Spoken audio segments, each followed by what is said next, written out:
가난한 시대, 농촌에서 나고 자라 빈곤과 성장의 시절을 오로지 땅 하나만 믿고 살아온 이득수 씨. 수출의 여군이란 찬사를 들어가며 공장에서 열심히 땀을 흘렸고 지금도 여전히 일을 떠나지 못하고 있는 조규정 씨. 우리나라가 고도의 성장 가도를 달리던 80년대 대기업 사원으로 입사해 국내외에서 종횡무진 뛰었던 권순성 씨. 베트남과 중국에서 땀 흘려 번 돈으로 자그마한 공장을 운영하다가 부도를 쳐 재기를 모색하고 있는 이태영 씨. 지난 100년 오로지 열심히 일하며 앞만 보고 살아온 우리 모두의 자화상이다.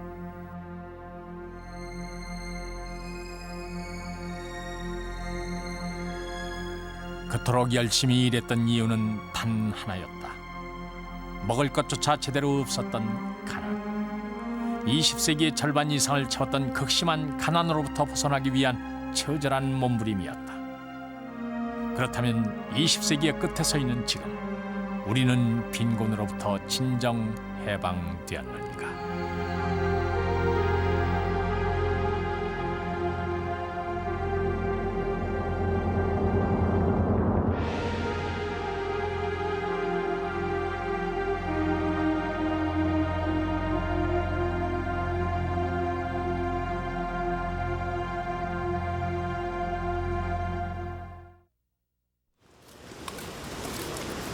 아침 8시 지하철 서울.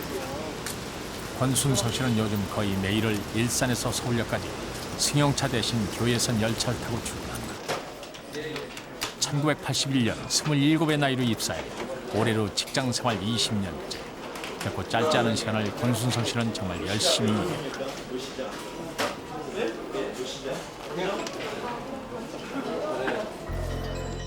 우리나라의 급속한 성장과 함께 국내뿐 아니라 미국과 리비아 등을 종횡무진 누볐고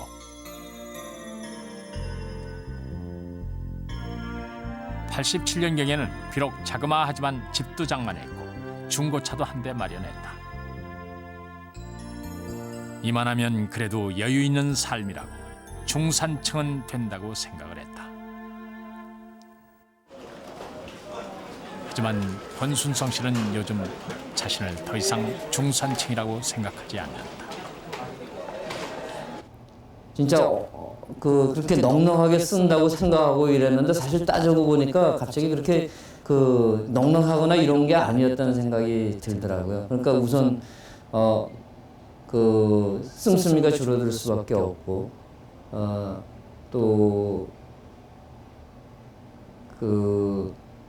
야, 이거 뭐 정신 차려야 되겠다는 생각도 다시 한번 들고, 그 다음에 진짜 저렇게 정신적으로 여유 갖고 중산층이라고 생각하는 거는 나는 아직 좀 멀었다는 생각도 들고. 3년 전까지만 해도 자신이 중산층이라고 생각하는 사람이 73%나 됐다. 하지만 요즘 그중에 절반 이상이 중산층에서 하류층으로 전락했다고 생각하고 있다.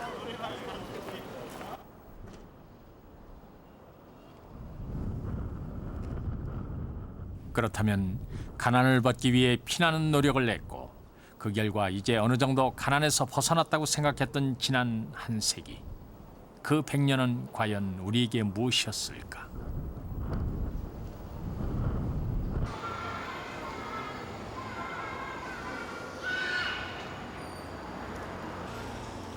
(4대가) 함께 사는 한 가족의 단출한 저녁 식사 시간.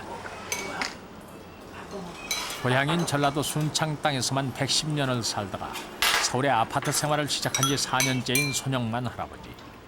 손영만 할아버지에게 온 식구가 이렇게 식탁에 둘러앉아 식사를 하는 시간이 제일 즐겁다. 무엇보다 하루 3끼 대하는 식탁이 늘 새롭고 고맙다. 반찬이라야 고작 간장 동지 하나가 전부였고 쌀밥이라고는 구경조차 하기 힘들었던 시절. 그 시절에 비하면 그야말로 더없이 풍요로운 진수성찬이기 때문이다. 그 전에 비교해 얘기할 것이 많지. 무슨 보리밥, 남새, 무수밥, 무엇을 것만 먹다가 이 좋은 것만 먹는데 자랑을 못 하겠네. 모든 것이. 이거 먹는 걸 먹어가지고 이거 좋은 게 좋은 세상을 살자니까 오래 산게 이걸 보고 그전 생각을 갖다가 말도 못하고 서로서 기가 막히지만은 그러는가. 그리고 이제 이 좋은 세상을 만나가지고 오래 산게 뭐지.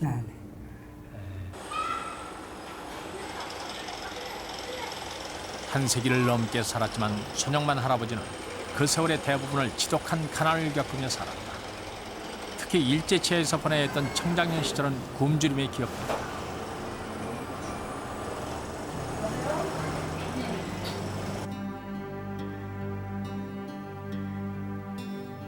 그 시절은 대부분이 그렇게 가난했다. 일본의 토지 수탈로 많은 농가가 소작농으로 전락한 상황에서 그나마 지은 농사는 일제에 의해 강제 수탈당했다. 1933년의 경우 미국 생산량 중 일제에 의한 수탈량은 50%를 넘어섰다. 3, 4월이면 이미 식량이 떨어져 전량 상태에 들어간 집이 태반이었다. 이른바 고개 중에서 가장 넘기 힘들다는 보릿고개였다.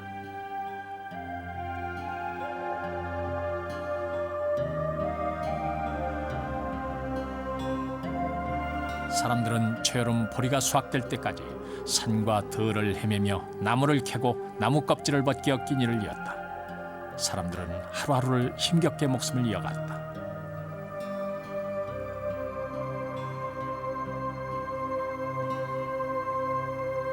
보리 뭐가지 시와 요새 빵태인가? 태는 걸 연기도 안 주는 걸 배가 고픈 게 끓는 모가지만 끓네. 끓는 걸 해갖고 가 소트에서 삶아갖고 이제 또 소트가 볶아.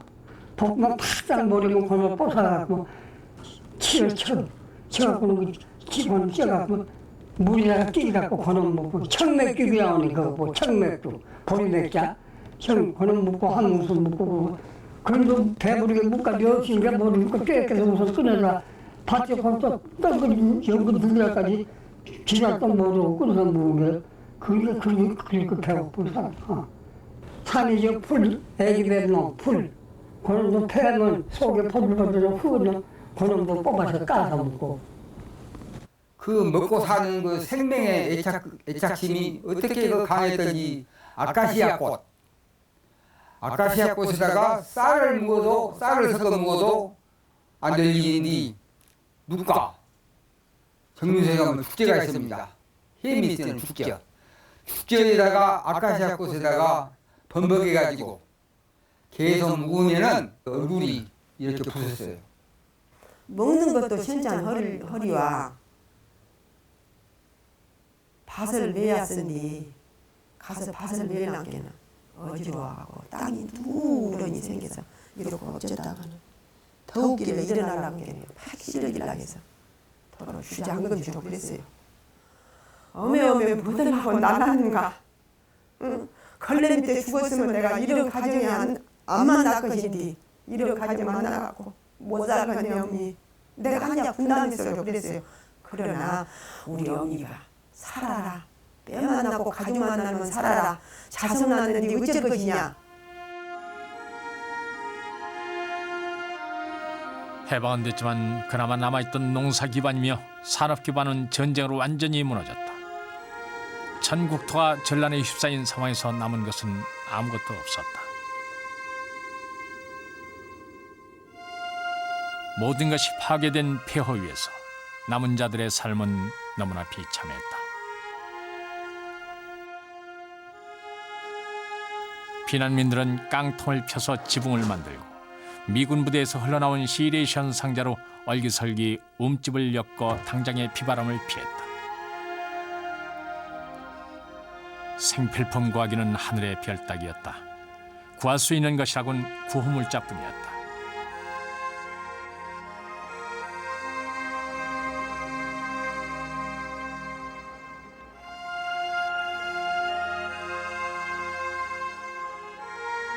무엇보다 무서운 것은 배고픔이었다.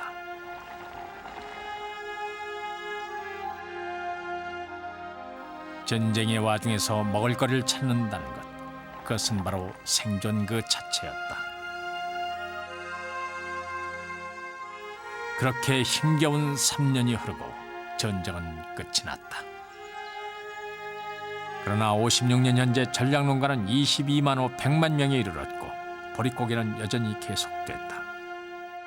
열흘이고 보름이고 이렇게 고구마 하나씩만 먹고 살다 보면은 보름 동안 변소를 안 갑니다. 그러면 보름 후에 나오는 건 한국에서 나오는 건 돌이 나와요, 돌. 그러면서 찢어지는 거예요. 항문이가 찢어져요. 돌덩이가 나와요. 그렇게 단단한 게 나와요. 완전 소화예요. 완전 소화가 돼가지고 돌덩이가 나오니까 피가 묻어 나오고 째지게 가난하다는 얘기가 그런 데서 나온 거예요. 허기와 굶주림. 이를 해결하기 위해선 일이라도 해야 하였지만 구직자는 많고 일자리는 턱없이 부족했다. 실업자가 근로자의 4배나 됐다. 사람들은 끼니를 해결할 수 있는 일이라면 그것이 무슨 일이든 상황이나 처지를 가리지 않았다.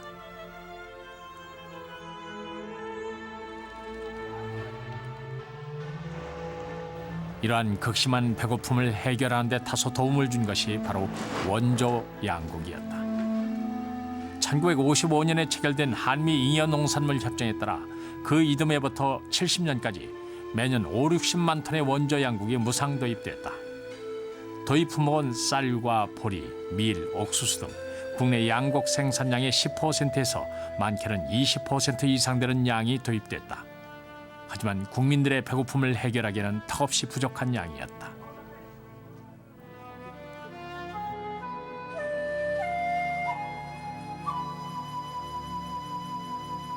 이러한 원조 양국으로 당시 전국 각 초등학교 일부 학생들에겐 옥수수빵과 옥수수죽이 배급됐다. 원조 양국으로 허기를 채워야 했던 60년대 초반까지도 국민 소득이 100달러를 채 넘지 못하던 가난한 나라. 그러나 끼니 거르기를 밥 먹듯 했던 당시 초등학교 학생들에게 옥수수빵과 옥수수죽은 그저 더없이 맛있는 음식일 뿐이었다.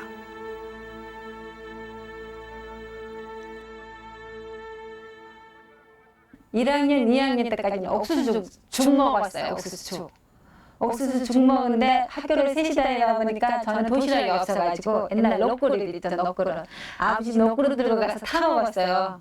그러다가 이제 3학년 때서부터는 옥수수빵, 이렇게 밥공기 엎어놓은 것처럼 생긴 옥수수빵을 쪄서 줬어요. 지금 빵 그렇게 맛없어요. 너무 맛있었습니다, 그게.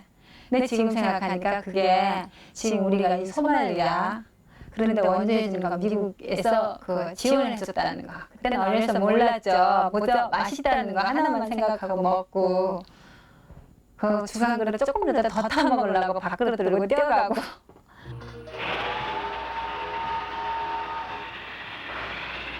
배고픔에서 벗어나는 일. 그것이 바로 60년대까지 대다수 국민들이 가졌던 간절한 바람이었다. 사람들은 가난을 피해 기회를 찾아 무작정 도시로 향했다. 60년대 이후 해마다 50만 명의 인구가 일자리를 찾아 도시로 흘러들었다. 그들 중에는 15살 전후의 어린 소녀들이 많았다. 많은 식구들이 땅 하나만 바라보고 살기엔 당시의 농촌은 너무나 가난했다. 한창 공부해야 할 어린 나이에 이들은 낯설고 무서운 서울 땅에 발을 디뎠다.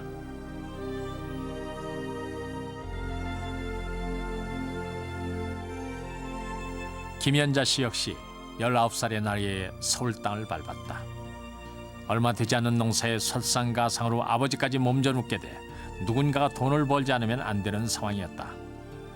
하지만 농촌에선 취직도 돈을 벌 수도 없었고 결국 먼저 상경한 오빠들의 뒤를 따라왔다.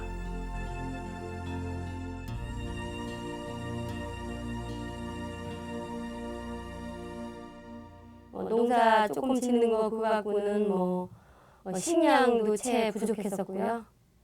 그리고 오빠들은 있었지만 오빠들도 뭐 다 서울에 와서 공장에 다녔지만 그때는 공장에도 마음 잘 못 들어갔을 때 자리가 없어서 그래가지고 오빠들도 자기 먹는 거에 먹고 사는 거에 급급했었고 그래서 돈을 벌어야 되겠다. 그리고 첫째 목적은 제가 공부를 하고 싶었어요.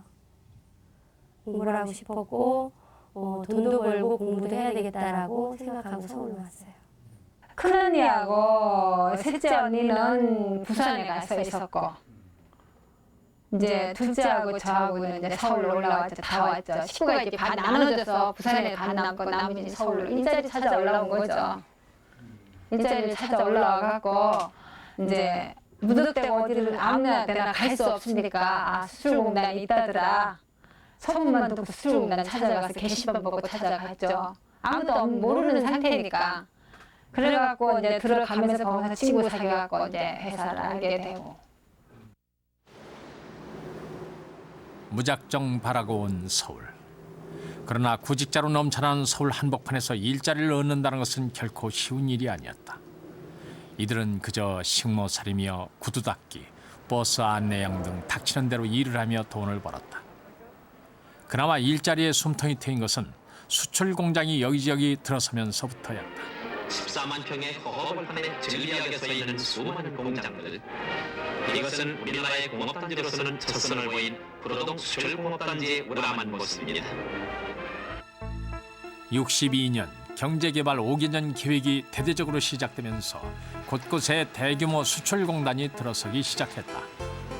우리나라 최초의 국가계획공업단지인 구로수출산업공단에는 전자와 섬유, 봉제업체 등 모두 31개 업체가 입주했다. 많은 일손이 필요했고 이에 따라 2,400여 명의 근로자들이 일자리를 얻었다.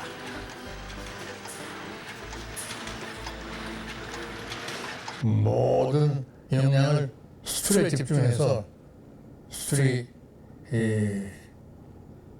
진행가 돼가지고 수출돼서 벌어들이는 외화를 가지고 식량도 사들여오고 공업 원자재도 사들이고 또 그걸 가지고선 또 수출을 하고 해서 자꾸 키워간다. 그래서 수출 제일주의가 가장 중요한 국책으로 등장이 됐습니다. 모든 것이 수출로 귀결되면서 수많은 수출업체들이 생겨났다. 그 많은 일자리를 채운 것은 대부분 여공들이었다. 이들은 악착같이 일하며 돈을 벌었다.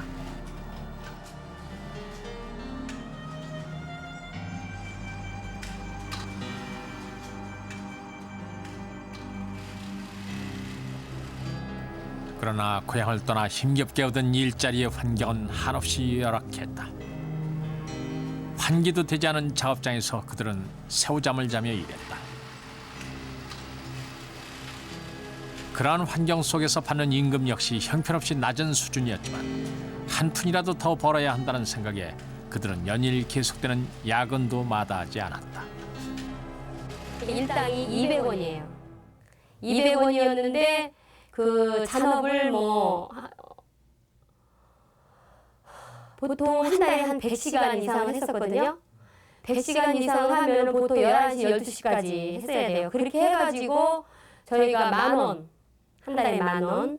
그러면은 그 방세가 그때 3,500원에서 올라가지고 4,000원. 4,000원 내고 쌀 이제 그 생활비를 해야 되니까 하고 10,000원 타가지고 한 3,000원 정도는 이제 시골에 보내고 이제 나머지로 살고 또 저가 공부를 하고 싶어서 조금씩 여기서도 저축을 했어요. 근데 그 생활비라는 게 뭐 정말 진짜 없었어요, 생활비. 쌀을 딱 이렇게 나누어가지고 쌀을 한 말 사오면 그걸 컵으로다가 나누어서 하루에 얼마씩 먹어야 한 달 먹을 수 있다는 걸 딱 재놓고 그 이상은 안 하고 한 끼 굶고 야 한 끼 더 먹을 수 있겠다 앞으로 막 이랬었고. 수출에 맞추다 보니까 야간 작업을 많이 해요. 하다 보니까 그 야간 수당 쳐주고 오죽하면은 친구 하나 그랬어요. 필리야 너 무슨 재미로 사니? 야간하는 재미로 사니? 그랬어요. 그랬는데 야간을 하고 힘들었어도 오늘 몇 시간 하면 돈이다. 그 계산부터 먼저 돼요.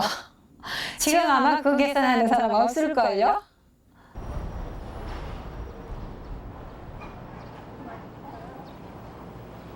이렇게 못 자고 못 입고 하면서 힘겹게 돈을 벌었지만 이들에겐 피곤한 몸을 이끌고 돌아와 누울 보금자리조차 변변한 게 없었다. 공단 인근에 타닥타닥 자리 잡은 이른바 벌집이라고 불리던 이곳이 그들의 보금자리였다. 우산을 쓰고서는 제대로 비켜갈 수조차 없는 꾸불꾸불한 좁은 길. 집이라고 해야 두세 평 공간에 방 한 칸, 부엌 한 칸이 전부였다. 그래도 한때 이곳에는 6만여 명이나 되는 여공들이 기거하며 성공의 꿈을 키워왔다. 정말 기어 들어가고 기어 나올 수밖에 없는 다락방이었었고 설 수도 없었어요. 그렇다고 딱히 딱 부엌도 있는 것도 아니고 그냥 방 한 켠에다가 곤로 하나 놓고 석유 곤로 하나 놓고 거기서 이제 밥을 해 먹고 그러는데 정말 그때 좀 그렇더라고요. 시골에서도 좀 그랬지만 여기 올라왔는데 더 비참한 거는 그 화장실도 공용 화장실을 써야 되는 거. 그 아침에 일어나면은 화장실을 제일 먼저 가야 돼요. 가면은 한 5분, 10분씩 줄을 서야 되거든요. 거긴 다 부엌이라서 그거 이제 무조건 가서 줄을 섰어야 돼요. 왜냐하면 오빠 대신해서 내가 서야 되고 오빠가 먼저 일어나면 내 대신에 먼저 가서 서야 되고 막 이렇게. 이러한 수많은 근로자들의 땀과 노력으로 불가능할 것 같은 수출은 해마다 증가됐다. 그 한쪽에서는 부족한 쌀을 아끼자는 운동이 전개됐다. 밥을 할 때마다 쌀을 한 점씩 아껴 모으는 절미 항아리가 집집마다 등장했다. 63년엔 좀 더 적극적인 방법으로 일주일에 2번 쌀을 먹지 말자는 무미일이 정해졌다.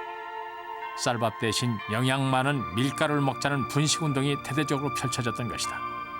밀가루의 대부분은 당시 원조 양국의 60-70% 이상을 차지하던 밀로 만들어졌다.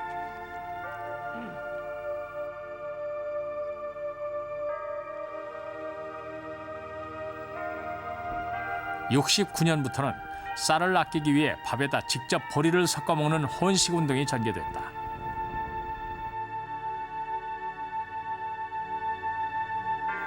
그리고 이와 같은 혼식운동을 가정에까지 장려하기 위해 학교에서는 매일 도시락 검사가 시행됐다.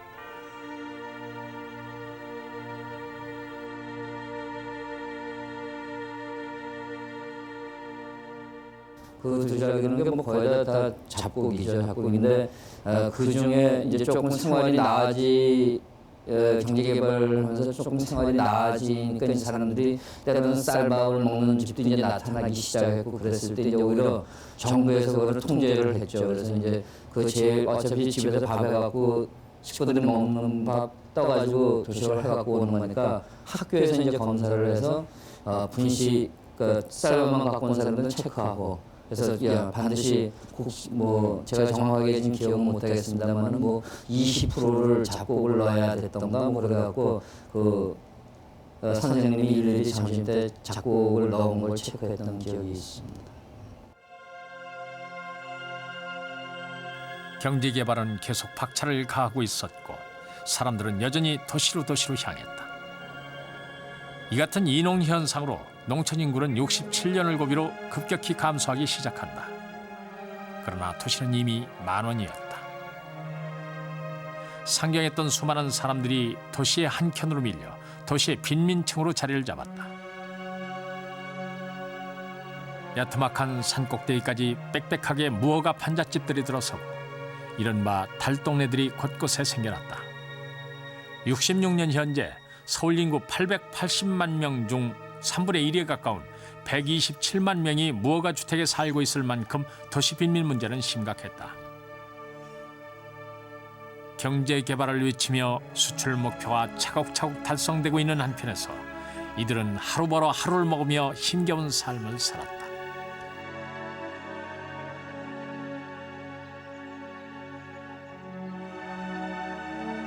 서울시는 도시 빈민 문제 해결을 위해 이들을 위한 대규모 정착촌을 세운다는 계획을 발표하고 무허가 판자촌에 대한 대대적인 철거 작업에 들어갔다.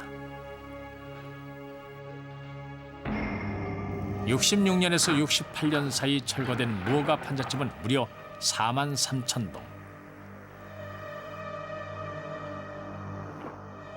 살 길을 찾아 도시로 왔던 수많은 사람들은 하루아침에 삶의 터전을 잃고 쫓겨나야만 했다.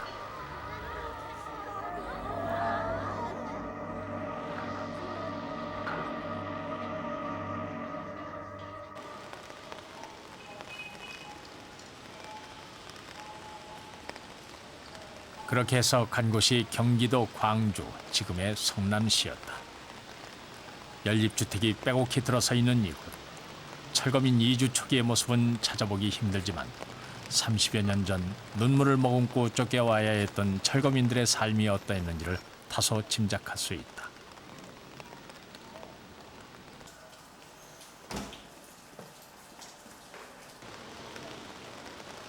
자동차 한 대도 제대로 지나기 힘든 좁은 골목길. 소방도로조차 찾아보기 힘든 무계획적인 도시. 그 한켠에는 아직도 당시의 우물이며 집등이 흔적처럼 남아있다.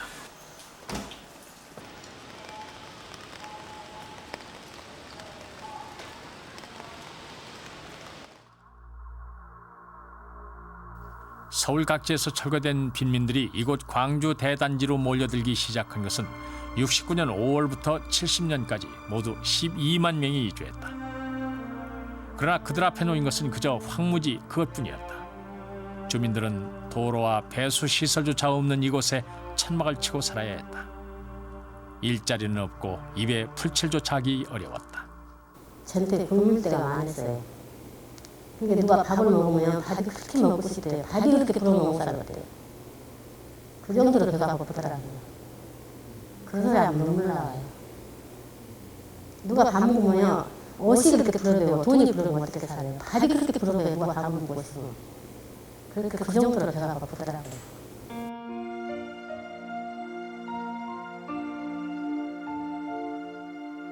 인구 20만이 살 수 있는 대단위 주택도시를 개발하고 단지 안에 일자리를 갖춰 단일 생활권을 만들겠다던 서울시의 약속은 오간데 없이 사라졌다. 온 나라인이 근대화 작업이 한창이던 이때 이곳에서는 밥을 달라는 절규가 터져나왔다. 게다가 부동산 투기 바람까지 일어 내 집 내 땅을 가져버려던 희망이 짓밟히자 주민들은 막다른 골목에 내몰렸다. 이런 상황에서 서울시가 당초 약속을 어기고 토지 유상불화 방침을 발표하자 주민들은 술렁이기 시작했다. 사실은 이제 일자리를 모르지만 은행동에서 배고파서 어린이를 쌀을 먹었다. 그런 말은 좋지 않으니까 또 배고프지 않게 또 못 산다니까 얼른 그 말이 모두 퍼지지 않겠습니까? 그리고 그 당시에 그 서울시에서 그 철거민들을 쓰레기같이 버리고 대책 안 세워주고 또 분양 땅값 관계 그런 것 겸해서 이제 그 자동 뭐지 그때 당시 그 이장들한테 그 통보가 왔을 겁니다. 이것은 우리가 너무 못 사니까 서울시하고 의해서 대책을 세워갖고 땅값이고 또 우리가 더서 대책을 세워줘야 되지 않냐. 이제 그렇게 일어난 것이죠. 마침내 주민들의 분노는 폭발했다. 주민들은 배고파 못 살겠다, 일자리를 달라, 토지불화 가격을 내려달라 외치며 대규모 시위를 벌였다. 광주 대단지 사건은 개발 과정에서 생겨난 도시 빈민들의 삶이 얼마나 비참했는지를 세상에 알려준 사건이었다.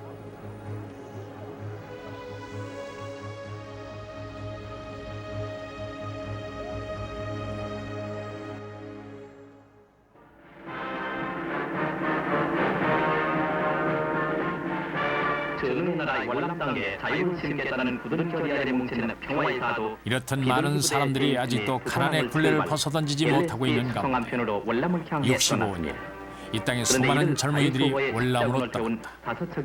이 땅의 가난한 젊은이들에게 월남은 기회의 땅이었다. 그들은 군인으로, 기술자로 남의 나라, 남의 전쟁터를 향했다.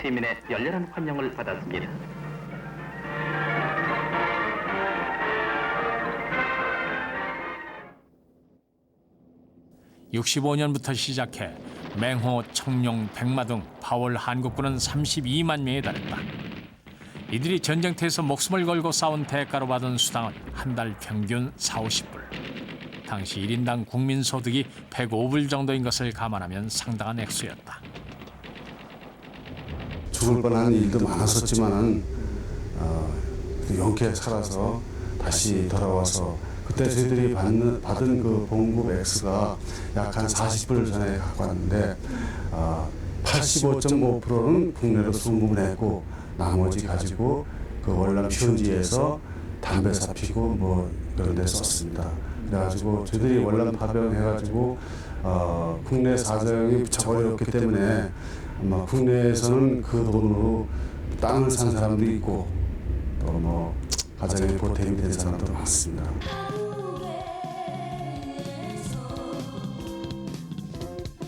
(70년대) 후반에 많은 근로자들이 돈을 벌기 위해 열사의 땅 중동으로 떠났다. 우리나라 근로자들이 중동에 처음 진출한 것은 73년. 이후 중동으로 진출한 근로자 수는 점점 늘어 79년에는 11만 명을 넘어섰다. 섭씨 50도를 오르내리는 폭염과 모래바람. 하지만 고향에 두고 온 가족들 만날 날을 기다리며 연장 근무와 야간 작업 그리고 휴일 작업을 자원하며 주당 평균 50시간을 넘게 일했다.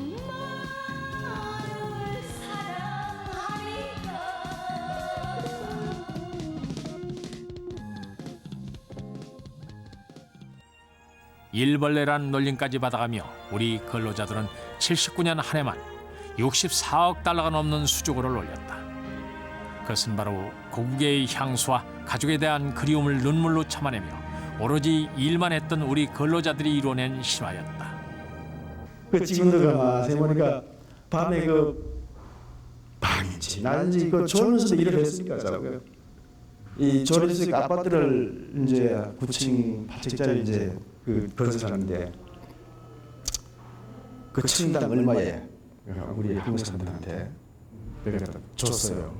줬는데 그 하루 종일 자고 일어나면 이제 뭐 몇 층에서 막 올라가거든요. 그러니 그 밤에 그 밤낮이 가지 않고 어떻게 일을 하겠어요? 그 돈 한 푼 더 벌라고 말이죠. 그거 졸면서. 여기는 경상남도 사천군 사남면입니다. 절대 빈곤을 벗어나기 위해 온 국민이 한 마음으로 집결했다. 가난을 벗어나지 못하고 있던 농촌의 모습도 많이 바뀌었다. 70년만 해도 전기가 들어간 농촌은 20%에 지나지 않았다. 그러나 71년에서 75년 사이 농촌에서도 집집마다 환한 전기불이 밝혀졌다. 이것은 주민들이 열심히 농사를 짓고 난초를 재배하는 등 여러 가지 부업으로 소득을 올린 결과로서 살기 좋은 환경을 갖고 경제 성장률은 눈에 띄게 늘어나고 수출 목표는 해마다 초과됐다. 64년 1억 달러에 불과던 수출액은 71년 10억 달러로 늘어났고 1인당 국민 소득 역시 약 3배나 증가됐다. 그러나 국민들에게 가장 절박하면서도 시급한 쌀 작업 문제는 여전히 숙제로 남아 있었다. 쌀 작업을 위해서는 무엇보다 많은 수확을 낼 수 있는 품종이 필요했다. 5년여의 숱한 시행착오 끝에 마침내 2배 이상의 수확을 낼 수 있는 신품종이 개발됐다. 기적의 벽시로 불리던 이 품종은 이듬해인 71년 통일이란 이름을 얻게 된다.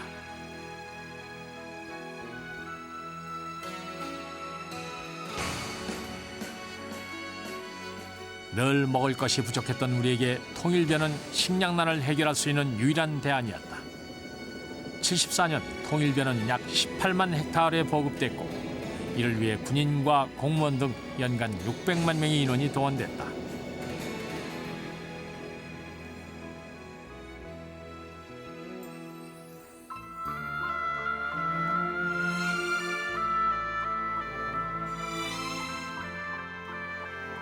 결과는 태풍이었다. 74년 우리나라는 사상 최초로 쌀 3천만 섬 생산을 돌파했다.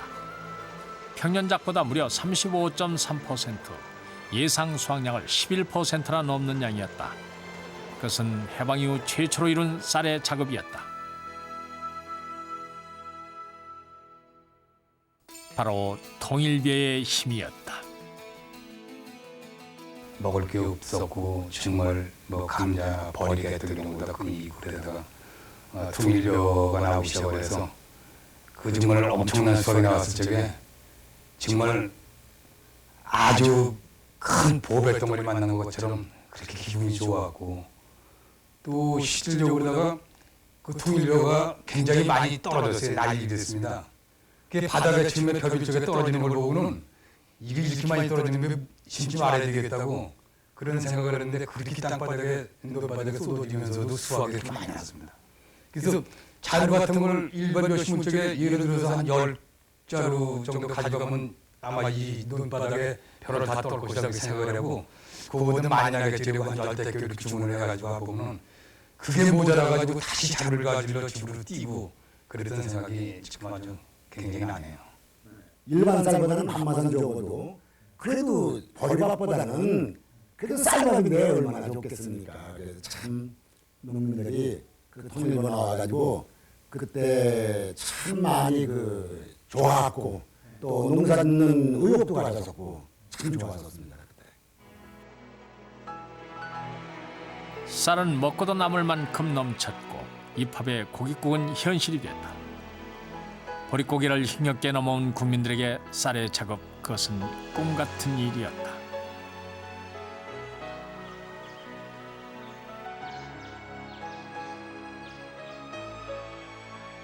(20세기의) 3분의 2를 절대 빈곤 속에서 살아야 했던 우리. 그러나 1970년대부터 절대 빈곤은 사실상 사라진 셈이 됐다.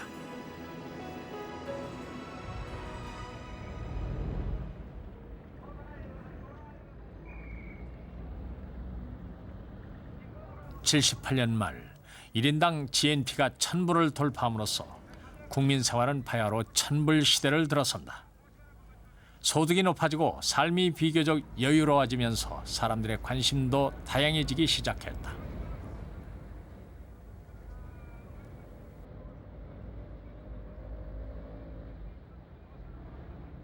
당장 고픈 배를 채워야 했던 절박한 모습들은 이제 사라지고 가족끼리 여유롭게 나들이를 하는 모습이 자연스러운 일상사가 됐다.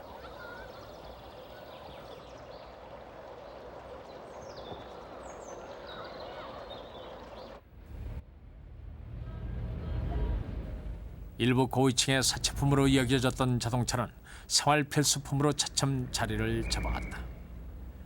자가용으로 등하교를 하는 모습이 어렵지 않게 눈에 띄기 시작하고 가난 때문에 고향을 떠났던 많은 사람들이 자가용을 타고 자랑스러운 모습으로 고향을 찾기도 했다.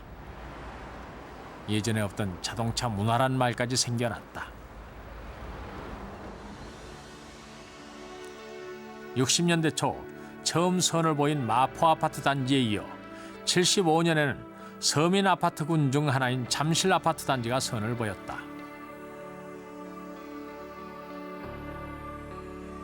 신발만 벗고 들어서면 집안에서 모든 것을 한꺼번에 해결할 수 있는 아파트의 등장은 사람들의 생활 양식을 바꾸어 놓았다. 먹고 사는 일에서 조금 여유로워진 사람들은 이제 비록 작으나마 내 집이라도 한 칸 장만해보려는 소박한 소망을 가졌다. 하지만 그것은 그리 쉬운 일이 아니었다. 아파트 분량에 비해 수요자는 너무 많았고 이를 틈타 시세 차익을 노리는 투기꾼들이 등장하면서 77년 8월 집값은 한 달 새에 30-40%나 뛰었다. 중동에 나가서 번 돈하고 또 제가 그 살던 집을 팔았던 돈하고 다 합쳐도 25평짜리 집을 살 수 없을 정도가 됐어요. 아파트를. 그때 그 어려운 조건 속에서 열심히 일한 대가가 그거밖에 안 된다는 게 굉장히 허망스럽고 그랬죠. 하지만 대다수 사람들은 머지않아 자신의 꿈이 이루어지리란 희망을 가졌다. 그것은 바로 불모지에서 자신들의 손으로 이루어낸 성장, 후퇴를 모르는 고속 성장을 경험한 데서 오는 자신감이었다. A short time ago, South Korea was considered lame, not a player in that game. But now, alone among third world countries, Korea is surging toward membership in the upper reaches of industrial nation. Korea, a country with no oil, few minerals. Our natural resource, Koreans will tell you, is our hand. Hands to build exports. A quarter century ago, Korea's biggest export was 세계 fried 각국이 squid. 한국을 주목하고 This year, 있는 it 가 will send out manufactured 한국 goods worth 경제는 about $30 billion. 86년에서 89년에 And 걸쳐 exports are growing 3조 3 times as 호황이란 fast 최대의 as 호기를 last 맞게 year. 된다. Products designed 그 to steal 3년 동안 customers away 우리나라는 연 from Asia's 10% number 이상의 one success 고속 story, 성장을 지속했고 Japanese. 사상 최초로 무역 수지 흑자를 달성하게 됐다. 소득도 높아지고 일자리는 넉넉했다.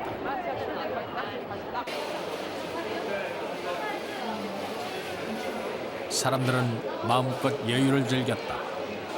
73.1%나 되는 많은 사람들이 그래도 자신이 이만하면 여유 있는 중산층이라고 생각했다. 이만하면 필요한 만큼의 문화생활도 하고 체면치를 할 만큼의 교제도 하고 자녀를 대학에 보낼 수 있을 만큼 경제적으로도 여유가 있다고 생각했다. 권순성 씨 역시 그들 중에 하나였다. 집도 뭐 크지는 않았지만 내 집. 그 다음에 또 집에 가면은 뭐 일본에도 뭐 삼씨를 선망하던 시절이 있었다 그러면 집에 가면은 옛날에 그 부잣집에서 보던 테레비, 뭐 냉장고, 뭐 또 그 당시 제가 에어컨 뭐 이런 거가 집에 있고 또 당시에는 저는 조금 다른 사람들보다 차를 조금 일찍 저희 그 나이 때보다는 조금 일찍 구비한 편이기는 했습니다만은 어쨌거나 차를 내가 가졌다는 거. 저는 사실 중고를 그때는 샀었는데 중고는 아마 내 차를 갖고 가족들하고 같이 갈 수 있었다는 거. 이런 거는 그 아까 말씀드렸듯이 엊그제 생각하면은 부잣집들이나 하는 거였죠. 근데 나는 뭐 그렇게 부자라고 당시에는 생각 안 했지만 나도 이제 물질적으로 가질 만큼 가졌구나. 그다음에 거꾸로 얘기해서 남무럽지 않구나. 물론 그 당시에도 아직도 그런 여건을 못 둔 사람들도 많이 있었죠. 근데 나는 가 있었으니까 그럼 나도 이제 중산층이라고 생각할 수 있지 않을까. 권순성 씨를 비롯한 대다수의 사람들이 지금까지 우리 경제가 후퇴를 모르고 성장해 왔던 것처럼 앞으로도 계속 성장만이 있을 것이라고 생각했다. 앞으로는 지금보다 훨씬 더 안정된 삶만이 있을 뿐 중산층으로서의 자신의 위치가 흔들리는 일은 없을 것이라고 생각했다. 사람들은 고속 성장의 화려한 위형적 성과를 마음껏 누렸다.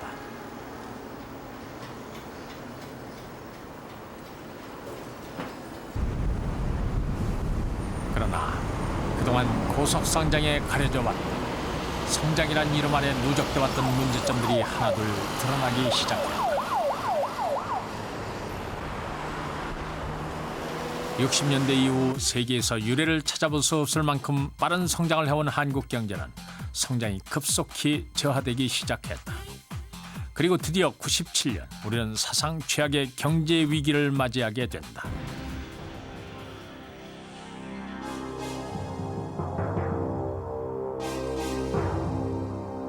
한국 전쟁 이후 최대의 국가적 위기로 불리는 IMF 체제를 맞게 된 것이다. 어제까지만 해도 힘차게 돌아가던 회사며 공장들이 하루아침에 문을 닫았다. 서울 지역의 경우 IMF 관리 체제에 들어간 직후인 97년 12월 한 달 동안 1,200개가 넘는 기업들이 부도로 쓰러졌다.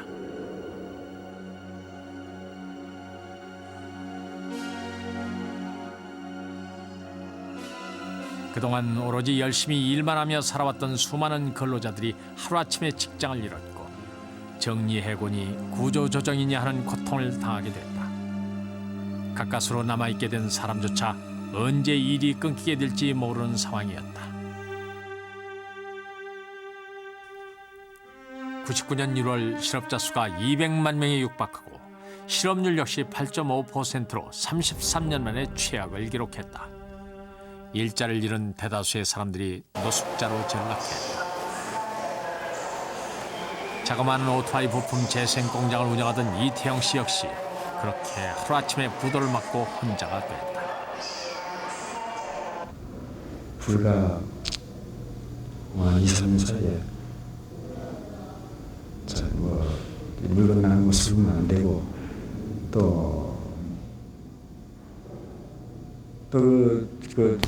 서로 연관된 업체들이 자꾸 부도하고 하니까 돈도 회전도 안 되고 빚에 밑대를 지고 쉽게 말해서 지금 그렇습니다. 친지들한테 돈 좀 빌려줬으면 걸 갚지 못하고 하루 혼자서 저 방황도 하고 그 전에 사실 왔다 갔다 하면 역전에서 신문사를 깔고 이래 자연사를 보면은 어떤 사연이 있길래 어디 저럴 수 있나 사실 그런 참 생각을 했는데 내가 비록 제가 직접 가르쳐보니까 다 그 사연들이 있었구나. 별로 말하고 싶지 않습니다.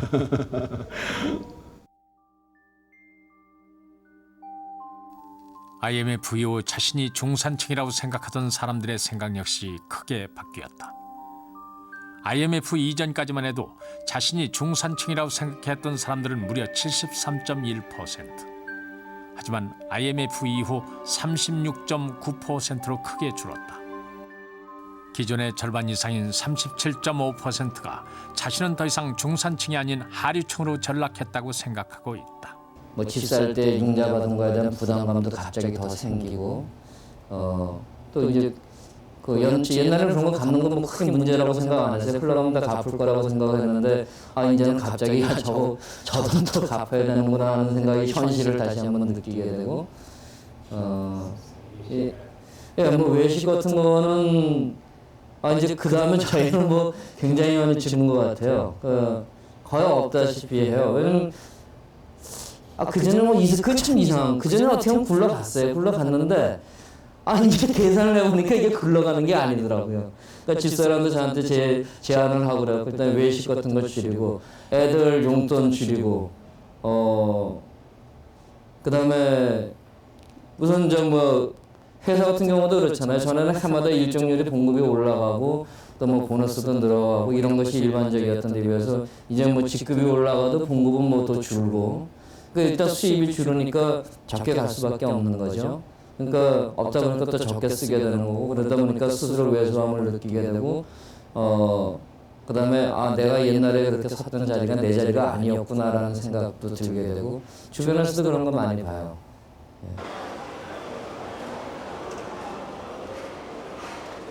실제로 IMF 이후 대다수의 중산층과 서민들이 일자리를 잃거나 임금이 깎이는 등 큰 타격을 받았다. 사람들은 다시 허리띠를 졸랍니다.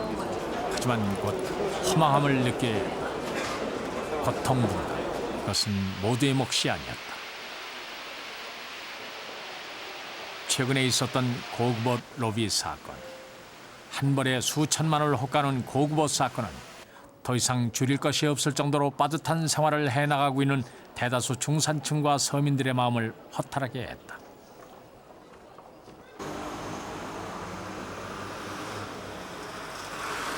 한편에선 수십억대의 초호화 아파트를 분양받기 위한 치열한 경쟁이 벌어졌다. 평당 가격이 서민들의 단칸 세방값에 해당하는 이 아파트를 분양받기 위해 이들은 밤샘 줄서기도 마다하지 않았다. IMF로 경제 여건이 어려워진 대다수 서민들이 내 집 마련을 눈앞에서 포기해야 했던 반면 부유층은 이러한 방법으로 더 많은 재산을 증식했다.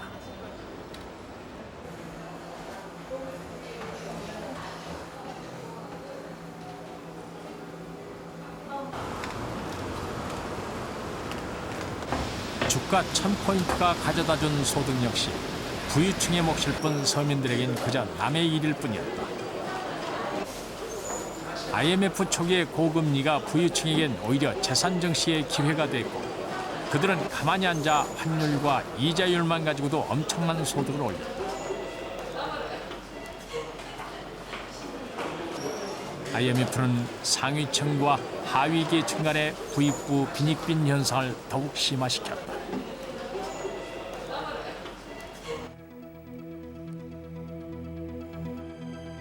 실제로 IMF 이후의 계층별 소득 증가율을 보면 IMF 직후인 지난해 상위계층은 소득 변화가 없는 데 반해 중위계층과 하위계층은 각각 마이너스 4.2와 마이너스 9.3%를 기록하고 있다. 올해의 경우 역시 중위계층과 하위계층의 소득이 여전히 마이너스를 기록하고 있는 데 반해 상위계층의 소득은 2.4%나 증가했다. 소득 격차는 더욱 벌어지고 있다.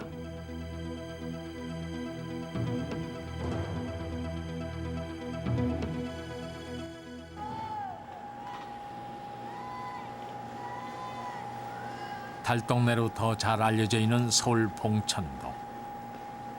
최필려 씨가 이곳 봉천동에 자리를 잡은 것이 벌써 11년째. 하지만 최필려 씨는 여전히 봉천동을 떠나지 못하고 있다.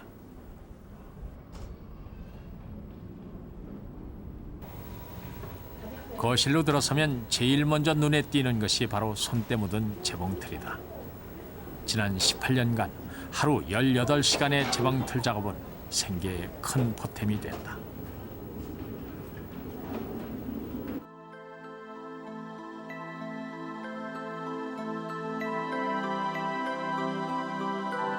넉넉하진 않지만 부끄럽지 않게 정말 열심히 살아왔다는 최필려 씨. 요즘 최필려 씨는 다시 한번 허리띠를 졸라매고 있다. IMF 이후 집에서 하던 일감도 떨어지고 남편까지 실직을 했기 때문이다. 하지만 아무리 열심히 일을 해도 예전처럼 신이 나지를 않는다. 왠지 억울하다는 생각 때문이다. 솔직히 말해서 IMF 터지고 나서 금리 얼마였어요? 있는 사람 은행에 갖다 넣어놔도 가만히 앉아있어도 돈 벌잖아요.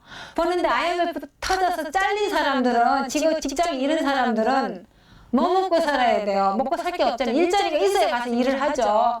회사 문 닫았고 다 내보내는데 어디 가서 누가 시켜줘서 일을 해요?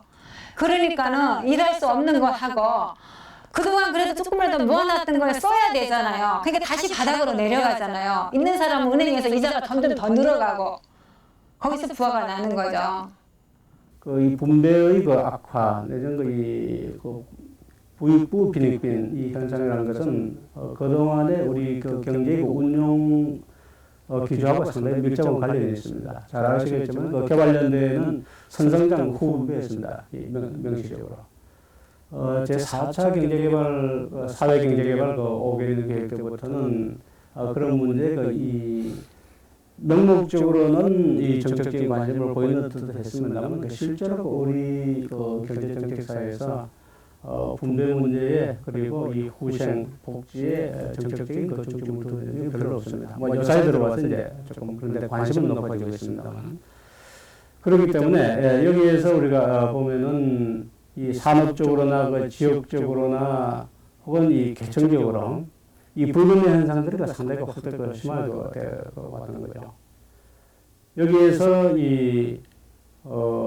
우리가 이제 보면은 이 경제적인 능력이 있는 기존의 능력이 있는 쪽에서 정책적인 지원을 그렇게 비례 혹은 비례 이상을 해주는 그런 정책들을 좀 취해 왔습니다.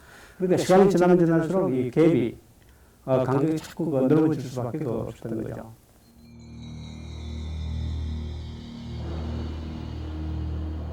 지난날 우리는 나물죽 풀뿌리를 먹으면서도 서로 부끄럽지 않았고 언젠간 나아지겠지란 희망이 있었다.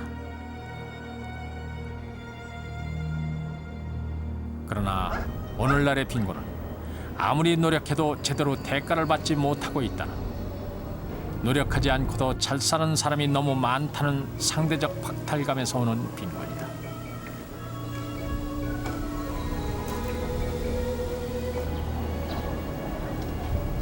이러한 상대적 빈곤은 우리 사회의 중추가 돼야 하는 중산층의 근로 의욕마저 꺾어놓고 있다.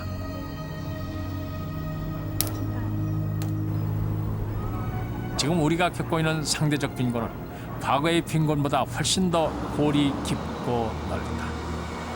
이 골을 좁혀 중산층의 폭을 넓히는 일, 그것이 바로 앞으로 우리가 해결해야 할 과제다.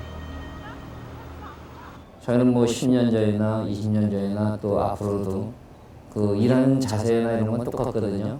똑같기 때문에 거기에 대한 그 보상이 뭐 충분히 또 이루어지면은 언젠가 다시 나도 또 중산층이구나 이런 자리를 찾아가는지는 모르죠. 근데 이제 이런 기회에 혹시나 위정자들에게 한 가지 그 기대가 있다면은 진짜 그 개인의 근로가 굉장히 그 성스러운 것이라는 것을 잘 이해를 해가지고 특히나 근로 아닌 다른 자본이나 어떤 그 금전적인 가치로 얻는 그런 거에 대해서는 적당히 사회의 그 부의 재분배를 이루도록 하는 것이 아마 저희 근로자들로서는 힘을 갖게 하는 그런 또 그래서 이 나라를 더 사랑할 수 있는 마음을 갖게 하는 그런 거라고 생각합니다.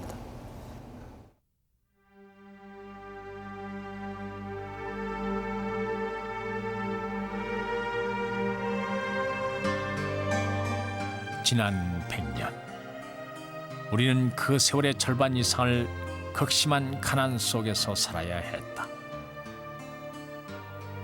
먹을 것조차 제대로 없어 촉은 먹피로 연명을 하고 원조 양곡으로 허기를 채워야 했던 절대 빈곤의 시대. 그러한 절대 빈곤으로부터 벗어나기 위해 우리는 피나는 노력을 해야 했고 마침내 그로부터 벗어날 수 있었다. 그러나 지금 우리는 새로운 빈곤 시대를 맞고 있다. 20세기가 절대 빈곤을 벗기 위한 한 세기였다면 21세기는 상대적 빈곤을 극복해야 하는 한 세기가 될 것이다.